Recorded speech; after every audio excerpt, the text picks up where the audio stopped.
베드로전서 2장에 있는 말씀이에요. 2장 1절에서부터 8절에 있는 말씀인데, 말씀의 제목은 2절에서 그랬습니다. 갓난아이들 같이 순전하고 신령한 젖을 사모하라. 이로 말미암아 너희로 구원에 이르도록 자라나게 하려 함이라. 이 말씀 문제에서 하반절에 있는 말씀 문제에서 너희가 구원에 이르도록 자라나라 라는 말씀의 제목으로 수요 예배 시간을 내도록 하겠습니다.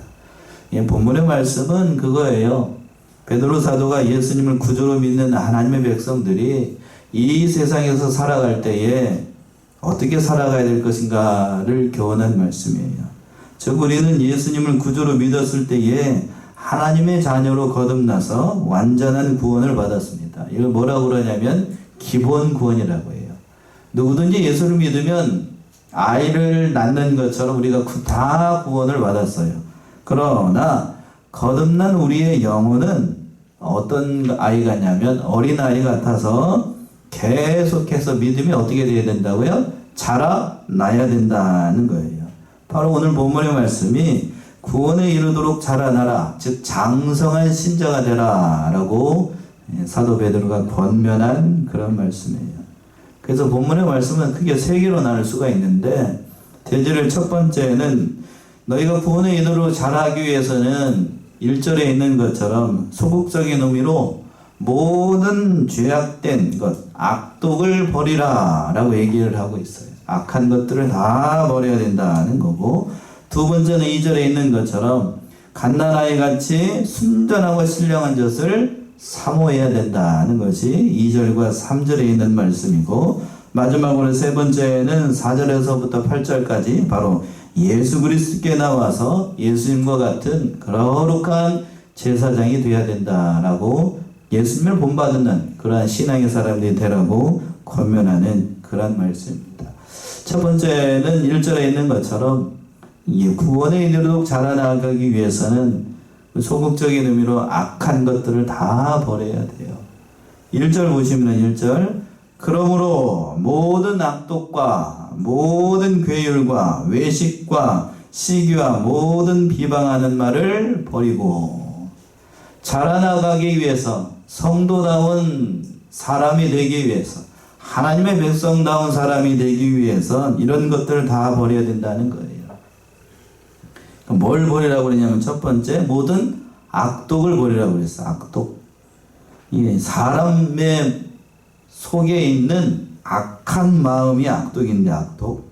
그 부패한 성품에서 나오는 그런 택한 마음이 악독이에요. 악독. 이 악한 마음, 악독한 마음이 잘못 이용되게 되면 옛사람의 본성인데요, 거듭난 신자에게도 이런 마음이 있을까요? 없을까요? 있어요. 밑바탕이 다 있습니다. 밑바탕이 다 있어요. 그러니까 이 악독한 마음은 사람이 거듭났다라고 해서, 하나님의 백성이 됐다라고 해서 없어지는 게 아니고 우리의 여전히 마음 가운데 남아 있어요. 그래서 삼가 조심하지 않으면 이런 악한 마음들이 불일 듯이 그냥 확 일어날 때가 있어요. 거듭나서 이제 예수 그리스도를 믿고 새 사람이 되서 가지고 하나님의 백성이 됐으니까 옛날 것들은 다 없어지고 부패한 성품들 다 없어지고 그렇게 했으면 얼마나 좋겠습니까마는 그렇지 않아요. 우리의 이 죄악된 본성이 그대로 남아있는 경우예요. 은혜 한번 받았다고 해서, 말씀 한번 들었다고 해서 우리 본성이 자체가 다 변하는 건 아니에요. 그러니까 그걸 버리라는 말도 소극적인 의미입니다만, 우리가 이런 것들을, 이런 생각이 날 때마다 그 모든 것들을 다 버려야 된다는 거예요. 그리고 또 뭐를 버리라고 그랬냐면 괴율을 버리라고 그랬어요. 괴율. 이 괴율이라는 말의 뜻은 남을 속여서 자기의 이익을 보려고 하는 거예요.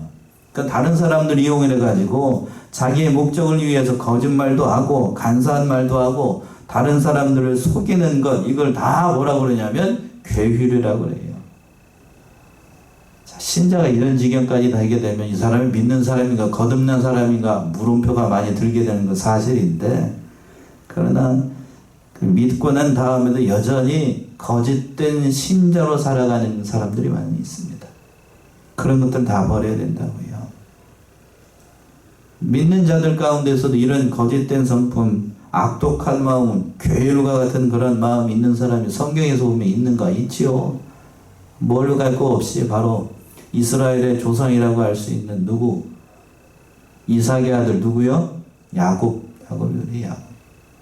야곱이 누구를 닮았을까? 누구를 닮았을 것 같아요? 아버지를 닮은 것 같지는 않고 누구를 닮았을까? 우리를 닮았어요. 우리. 야곱을 보면은 다른 사람 보지 말고 누구를 생각하면 된다고요? 나를 생각하면 된다. 야곱의 본성이 그래요. 형 속이고 아버지 속이고 장자의 축복을 받기 위해서 수단 방법 가리지 않고 그냥 그런 일을 한 걸 보게 되면 자기 이익을 위해서 형도 속이는 거고 아버지도 속이는 거고 가서는 또 삼촌 집에 가서는 밭다라람에 가서는 그 모든 것들도 다 정확한 방법으로 신앙의 방법으로 한 게 아니에요. 그리고 또 돌아와서도 인간적인 방법을 많이 썼던 게 야곱입니다. 혹독한 대가를 치르게 되지요. 그러니까 이러한 마음을 우리가 품지 말라는 거예요. 이 말씀을 권면하는 베드로도 그런 사람이었기 때문에 이 누구보다도 사람의 본성을 잘 아니까 베드로 사도가 이렇게 얘기를 하는 거예요. 또 뭘 버리라고 그랬냐면 세 번째 외식을 버리라고 그랬어요. 외식이라는 게 뭐예요? 겉과 속이 다른 거예요. 겉과 속이 다른 거. 마음속에는 그렇지 않으면서 겉은 그럴싸하게 포장하는 말을 하는 거 외식하는 거예요. 외식하는 거. 속은 다른 사람을 미워하면서 겉으로는 어떻게 하는 거예요? 다른 사람을 사랑하는 것처럼 좋은 말을 해주는 것, 그건 외식이라고 합니다. 바로 예수님 당시에 서기관들과 바리새인들 외식하는 무리들이었잖아요. 겉으로는 누구보다도 진실하고 하나님을 잘 믿는 것처럼 행동을 하지만 그러나 속은 노력하는 일이어가지고 더 배나 지옥 자식을 만드는 이스라엘의 거짓 선생들이었습니다. 그런 사람들 바로 외식이에요. 그 외식을 버리라고 얘기했어요. 또 뭘 버리라고 그랬냐면 시기를 버리라고 했어요. 시기. 다른 사람이 나보다 잘 되는 걸 좋지 않게 생각하는 거 시기라고 얘기합니다. 시기, 제가 굳이 설명을 안 해도 한국 사람의 본성이 다 이게 시기심이 다 있어요. 우리말 속담에 그런 말이 있죠. 사촌이 땅을 사면 뭐가 아프다고요? 배가 아파요. 사촌이 잘 되고 땅을 샀으면 이 좋은 일이잖아요. 그런데 남이 잘 되는 꼴을 못 봐. 속담만 그럴까? 우리 교회에는 그런 사람이 한 사람도 없을 줄로 알아요. 다른 사람이 내 자녀가 아니고 다른 사람이 예를 들어서 국가 공무원에 합격을 했다 그러면 축하할 일인가요? 아니면 시기할 일인가요? 축하할 일이죠. 축하할 일이에요. 그런데 우리 교회는 아니에요. 제가 어디에 있을 때요. 어디에 있을 때 좋아라 하마나 하지는 않는 사람들도 있더라 없더라? 자기 자식은 계속해서 그냥 미끄러지는데 다른 자식은 그냥 한 번에 돼가지고 이렇게 하는 걸 보게 되면 그 시기가 나가지고 그걸 주체를 못해가지고 이런 사람들도 있어요. 그걸 다 버리라고요. 다 버려. 거기까지만 합시다. 또 부정적인 얘기. 그리고 마지막에 무슨 말을 버리라고 돼 있냐면 비방하는 말을 버리라. 악평하는 것, 남을 허점 잡는 것, 악한 말, 이 모든 것들 다 버려야 돼. 다 버려야 돼. 그러니까 여자가 셋이 모이면 뭐가 깨진다고 그럽니까? 우리말 속담에 접시가 깨진다고 하는 거예요. 쓸데없는 말 많이 합니다. 살아보니까 그런 것 같아요. 살아보니까. 남자는 명절에 좀 모이잖아요. 형제들끼리 모이거나 또는 사촌들끼리 이렇게 명절에 모이게 되면 하는 말이 세 마디밖에 없어. 안녕하세요. 잘 지내셨나요? 건강하시죠? 이렇게 얘기하면 그 다음부터는 할 말이 있어요? 없어요? 없어요. 근데 여자들은 만나기 전부터 전화로 해가지고 그냥 한 30분 얘기하다가 만나서는 이제 전화 끊을 때쯤 돼가지고는 뭐라고 그러냐면 자세한 얘기는 어디 가서 만나서 얘기하자고. 그게 여자인 것 같아요. 예. 좋은 말, 유익한 말을 했으면 좋겠는데 그러나 거기에는 영양가 없는 말들이 많죠. 그러한 말들을 다 버리라고요. 그 신자의 마땅한 도리이기 때문에 좋은 모습은 다 유익한 것이지만 좋지 않은 모습들은 다 버려야 된다. 그래야만 우리의 신앙의 인격이 고상해지고 거듭난 성도다운 그런 신자다운 합당한 삶을 살아갈 수 있기 때문에 베드로 사도가 이렇게 권면하고 있는 거예요. 그러니까 악독한 마음, 비방하는 말, 그러한 모든 것들, 믿는 자답지 않은 모든 것들, 그런 것들 다 버리라고 얘기하고 있는 거예요. 두 번째는 2절에 있는 것처럼 순전하고 신령한 젖을 사모하라라고 얘기하고 있습니다. 2절 보시면은요, 갓난아이들 같이 순전하고 신령한 젖을 사모하라. 이는 이로 말미암아 너희로 구원에 이르도록 자라게 하려 함이라. 순전하고 신령한 젖을 사모하라 라고 되어 있는데, 그리고 순전하고 신령한 젖을 사모하는데 누구처럼 사모하라고 하냐면 갓난아이처럼, 어린아이가 뭘 사모하는 것처럼, 엄마의 젖을 사모하는 것처럼 믿는 자들은 그 생명의 양식이 되신 하나님의 말씀을 사모해야 된다는 거예요. 하나님의 말씀을 순전하게 사모하는 것, 말씀을 사모하는 자에게 참으로 중요하다는 거예요. 하나님의 말씀을 순전히 정해야 되고 순전하게 말씀을 사모해야 전혀 섞임이 없는 세상적인 지식이 섞이지 않은 하나님의 말씀만 전해야 된다는 거예요.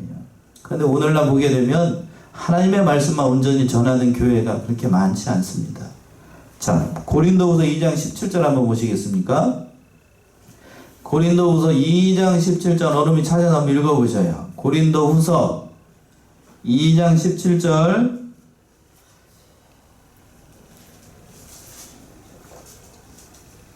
우리는 수다한 사람과 같이 하나님의 말씀을 혼잡하게 하지 아니하고 곧 순전함으로 하나님께 받은 것 같이 하나님 앞에서와 그리스도 안에서 말하노라. 순전함으로 하나님께 받은 것 같이 하나님 앞에서 그리스도 안에서 말한다. 그러니까 사도 바울 일행은 하나님의 말씀에 뭘 섞지 않고 순전하게 전했다는 얘기예요. 오늘날에도 말씀대로 가르쳐야 돼요. 성경대로 가르쳐야 되고, 성경을 떠나는 가르침은 그건 순전한 가르침이 아니에요. 오늘은 대표적으로 어렵게 만드는 것이, 한국교회를 어지럽게 만드는 것이 이런 인본주의 사상, 한국교회에 많이 들어와 있어요. 또 잘못된 신비주의적인 사상, 또 번영신학, 그 모든 것들, 잘못된 신학이 교회 안에 많이 들어와가지고 참 어지럽게 하는 그러한 시대가 됐어요. 다 말씀드릴 수는 없습니다만 우리는 우리가 배운 진리 그대로 잘 지켜야 돼요. 믿음의 전통을, 우리에게 좋은 전통을 주셨습니다. 말씀 한 절 읽고 그 말씀대로 말씀을 강의하고 그 말씀대로 우리가 실천하는 삶을 살아가는 것, 참으로 귀해요. 제가 좀 실력이 안 될 때에 개척을 해본다고 지금 집사람하고 용인에 좀 있을 때의 얘기입니다만 몇 군데 교회를 좀 다녀봤어요. 그런데 말씀을 저희처럼 이렇게 순전하게 성경대로 가르치는 교회가 그렇게 많지 않아요. 많지 않아. 순전히 그냥 자기 얘기만 하고, 좀 큰 교회에 가게 되면 뭘 자랑을 하냐면 건물 자랑하고 자기 자랑하고 신앙 간증밖에 안 해요. 저와 같은 사람은 거기 갔다가 한번 주일 예배 드리고 오면 은혜 받으러 갔다가 은혜를 내려놓고 와. 그러니까 더 힘들어. 예배를 차라리 집사람하고 같이 둘이 드리는 게 낫지, 거기서 예배를 드리고 오면 더 은혜를 받는 게 아니고 은혜를 어떻게 하고 온다고요? 은혜를 쏟고 와. 은혜를 받으려고 갔다가 은혜를 쏟고 온다니까요. 그만큼 우리가 받은 전통이 그만큼 중요하다는 거예요. 그러니까 말씀대로 그 신령한 젖을 사모해서 그 말씀대로 사모하는 마음으로 그 말씀의 길을 걸어가야 된다는 거예요. 왜 그런가? 이는 그 하반절에 있는 것처럼 2절에서 그랬죠. 이는 이로 말미암아 너희로 뭐에 이르도록 자라게 하기 위해서 구원에 이르도록 자라나게 한다는 거예요. 즉 말씀이 우리를 자라나가게 한다는 것이지 다른 것들로 우리의 영혼, 우리의 모든 신앙과 인격이 자라나는 게 아니라고 하는 거예요. 다른 것들은 부수적인 거예요. 다른 건 부수적인 거. 그러니까 여러분들이 말씀을 사모해서 말씀을 잘 읽고 그 말씀대로 행하려고 애를 많이 써야 됩니다. 말씀을 사모하고 말씀을 따라서 해야 되는데 정말로 우리는 말씀대로 지켜나가고 있는가? 제가 강조하고 있는 것 중에 그 성경 많이 읽으라고 얘기했습니다. 근데 우리는 참 연약해서 그런데 성경 말씀들을 잘 읽지 못할 때가 많지요. 그 말씀을 많이 사모해야 됩니다. 자, 그리고 세 번째 보시면 3절에서 보시면 뭐라고 얘기를 했냐면 주의 인자하심을 맛봤으면 그렇게 하라고 되어 있어요. 3절을 보시면 너희가 주의 인자하심을 맛보았으면 그리하라. 주의 인자하심, 하나님의 은혜를 경험했다라고 하면, 하나님의 은혜를 깨달았다라고 하면 그 모든 말씀의 길을 따라가야 된다는 얘기예요. 처음 예수 그리스도를 믿었을 때 감격과 그 환희와 그 모든 것들이 있다고요. 그래서 보통 뭐라고 얘기를 하냐면 처음 사랑이라고 얘기하죠. 처음 사랑. 여러분들에게도 처음 예수를 믿을 때 그 감격이 있나요? 우리 전도사님 그런 감격이 있으신가요? 처음 예수를 믿었을 때 예수님으로만 감사하고 예수님의 예자만 들어도 그냥 눈물이 나고 하나님의 하자만 들어도 눈물이 나는 그때, 그 말씀이 3절에 있어요. 너희가 주의 은혜의 인자하심을 맛봤으면 그 길을 따라가야 된다고요. 그때를 기억하고. 그러니까 우리가 이 사실을 깨달아야 돼요. 그 자라나갈 수 있는 비결이 여기 있기 때문에 말씀 따라가고 하나님 따라가고 다른 세상적인 지식이나 세상 영광을 따라가는 것이 아니라, 첫사랑이 만약에 이런 첫사랑이 감격이 식어졌다라고 하면 어디서 떨어졌는지를 바라보고 또 회개하고 말씀에 돌이켜서 그 믿음의 길을 잘 걸어나가야 됩니다. 그래서 예수님께서 계시록에 보시게 되면 에베소 교회를 책망을 하시면서 무슨 사랑을 보냈다라고 그랬냐면 너의 처음 사랑, 처음에 믿었던 그 뜨거움, 예수님만 있으면 하나님만 있으면 살 것 같았던 그 뜨거움이 사라지면 신앙생활을 해도 영 냉랭해요. 재미도 없고, 앞에서 목사님이 처음에는 은혜 받았을 때 무슨 말을 하든지 다 은혜 갖고 굴성이 와갖고 그랬는데, 은혜가 떨어지고 말씀이 떨어지면 사모하는 마음이 떨어지게 되면 오늘 또 저 얘기 아니야 그러면서 그 얘기를 한다고요. 그러니까 어디서 떨어졌다라고 하면 우리가 신앙생활하면서 회복해야 됩니다. 자라나가야 돼요. 자라나가기 위해서. 그러면 또 무단히 애를 많이 써야 됩니다.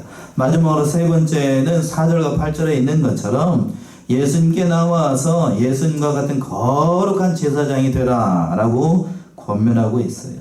4절과 5절 보시면 사람에게는 버림바 되었으나 하나님께는 택하심을 입은 보배로운 산돌이신 예수에게 나와 너희도 산돌같이 신령한 집으로 세워지고 예수 그리스도도 말미암아 하나님이 기쁘시게 받으실 신령한 제사를 드릴 거룩한 제사장이 될지니라. 이 말씀을 한마디로 요약하면 너희도 누구와 같은 제사장이라는 얘기예요. 예수님과 같은 거룩한 제사장이 되라는 얘기예요. 우리의 인격과 신앙과 그 모든 것이 자라나가서 누구와 같은 사람, 예수님의 거룩한 성품, 예수님의 거룩한 인격, 예수님의 신앙을 닮은 그러한 제사장이 되어야 된다는 얘기예요. 너무 욕심 부린 거 아닌가요? 목사님 너무 욕심을 부리는 거 아니에요? 욕심을 부리려면 그런 욕심을 부려도 됩니다. 누구를 닮는 인격, 예수님을 닮는 인격, 그런 고상한 인격을 닮아야죠. 다른 세상 사람들 닮을 생각하지 말고. 그런데 그 예수님을 소개를 할 때 4절에서 그랬어요. 누구에게는 버림받았다라고 그랬냐면 사람에게는 버림바가 되었다. 그러니까 예수님이 이 세상에 오실 때에는 그 인간이 좋아할 만한 것이 없었기 때문에 세상 사람들은 그 예수님의 가치, 예수님이 어떠한 분인지를 몰라서 예수님을 다 버렸어요. 그러나 우리는 예수님으로 인하여서 구원을 받고 예수님으로 인하여서 택하심을 입고 예수님으로 인하여서 지워져 가고 있는 거예요. 그 하반절의 말씀이 그러지요? 하반절 보시면 하나님께는 택하심을 입은 보배로운 산돌이신 예수에게 나와 너희도 산돌과 같이 신령한 집으로 어떻게 되고 있어요? 세워져 가고 있어요. 세워져 가고 있다는 얘기는 우리도 지금 거듭나서 예수님과 같은 그런 거룩한 인격의 사람들로 같이 지어져 가고 있다는 얘기예요. 그러니까 여러분들도 그 말씀을 하루하루를 살아가다가 보면 예수님의 성품을 닮아 나아가고 있다는 거예요. 자라나가고 있다는 얘기입니다. 제가 여기 서안교회에 온 지 이제 7년, 만 7년이 넘어가고 있습니다. 벌써 그렇게 됐어요? 예, 벌써 그렇게 됐는데, 제가 처음 왔을 때보다 여러분들의 신앙과 인격을 이렇게 쭉 보게 되면 많이 자랐습니다. 요 근래에 또 더 많이 자라신 분이 계셔요. 누군지는 제가 말씀드리지 않겠습니다만, 많이 자랐어요, 많이 자랐어요. 근데 이 자라나가는 것도 개인이 자라나가는 것도 있습니다만, 신앙의 안에서는 한 교회 안에서 함께 연합해서 지어져 가는 것도 있습니다. 그래서 성안교회라고 하는 그 예배당에 모여가지고 같이 신앙생활을 하는 거예요. 그래서 교회가 중요한 겁니다. 자, 에베소 2장을 한번 가보세요. 에베소 2장 21절에서부터 22절. 에베소서 2장 21절에서부터 22절 보시면 한번 찾아서 읽어보세요. 그의 안에서 건물마다 서로 연결하여 주 안에서 성전이 되어가고 너희도 성령 안에서 하나님의 거하실 처소가 되기 위하여 예수 안에서 함께 지어져 갑니다. 예, 참 귀한 말씀입니다. 그의 안에서 건물마다 서로 연결하여 주 안에서 성전이 되어가고 너희도 성령 안에서 하나님의 거하실 처소가 되기 위하여 예수 안에서 함께 어떻게 되고 있다고요? 지어져 가고 있어요. 그러니까 성전이 되기 위해서, 거룩한 영적 성전을 건축하기 위해서 우리 한 사람 한 사람이 다 같이 개인도 자라나가고 있고, 그리고 성전도 같이 모이지 않는 영적인 성동도 예수님 안에서 함께 지어져 가고 있는 겁니다. 함께 지어져 가고 있어요. 그러니까 함께 지어져 가고 있으니까 함께 지어져 가고 있어요. 함께 지어져 가고 있어요. 그러니까 집을 지을 때요, 뭐 보세요. 집을 지을 때 대들보가 있을 거고, 추춧돌이 있을 거고, 또 뭐가 있어요? 석가래가 있을 거고, 지붕이 있을 거고, 벽돌이 있을 거고, 다 있을 거라고요.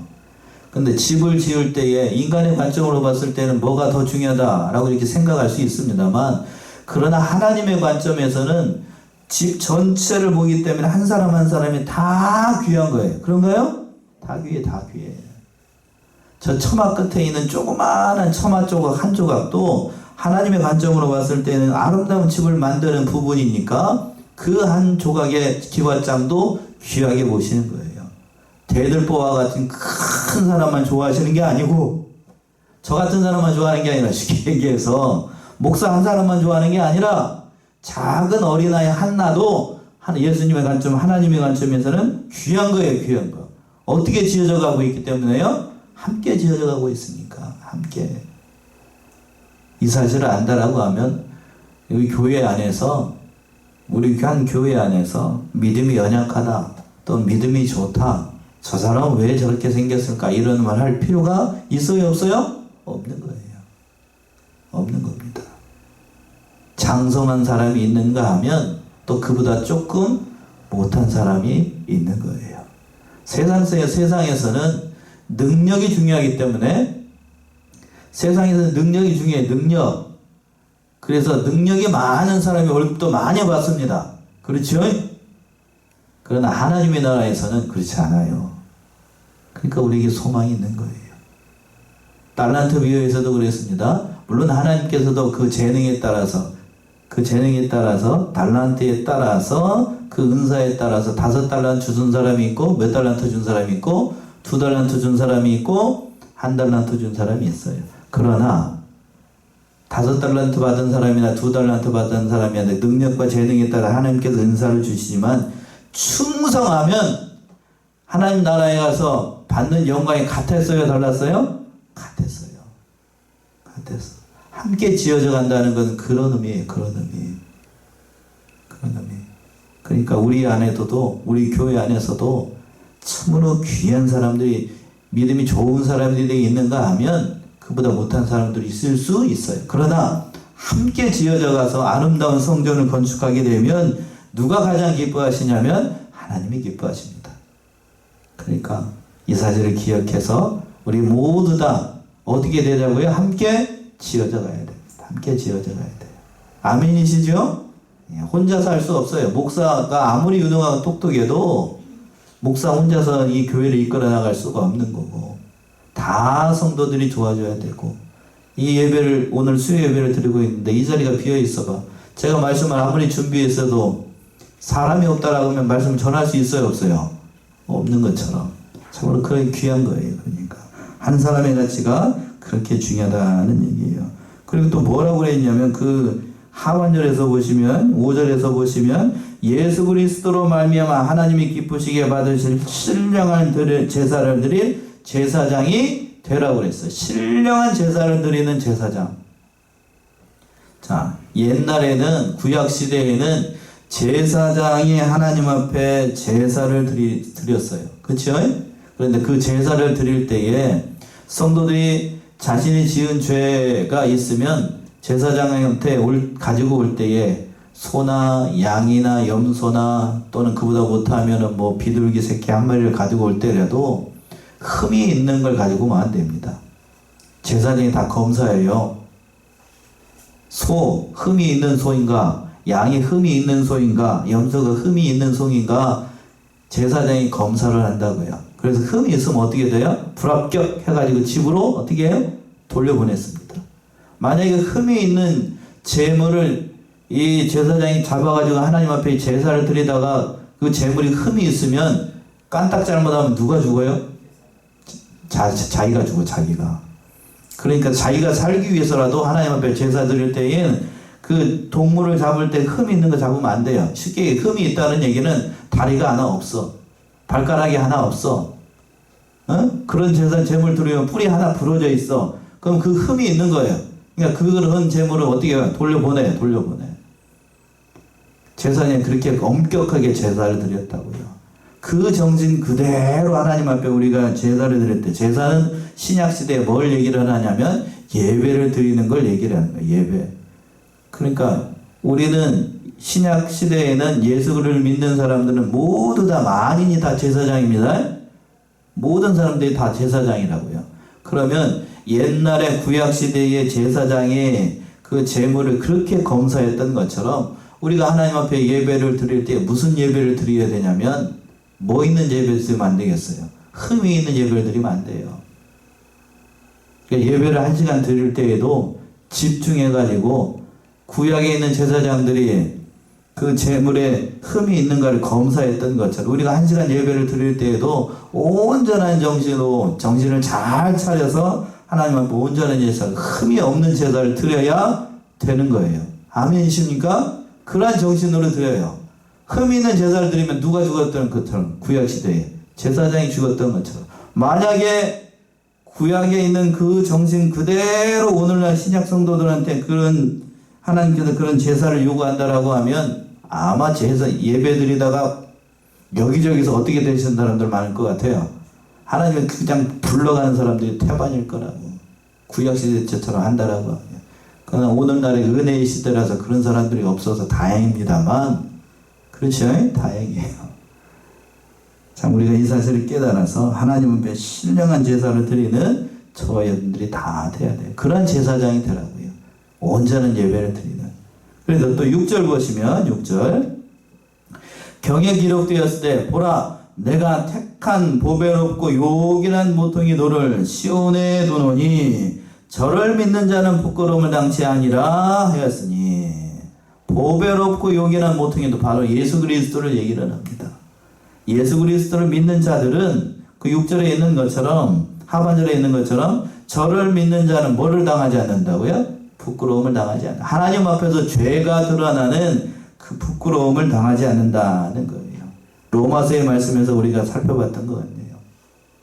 그 로마서 10장 11절에 있는 말씀이 이 말씀 인용을 한 것인데, 그러니까 우리가 이 사실을 따라서 참 예수를 믿는 것이 얼마나 큰 복인가를 다시 한번 깨닫게 되는 말씀입니다.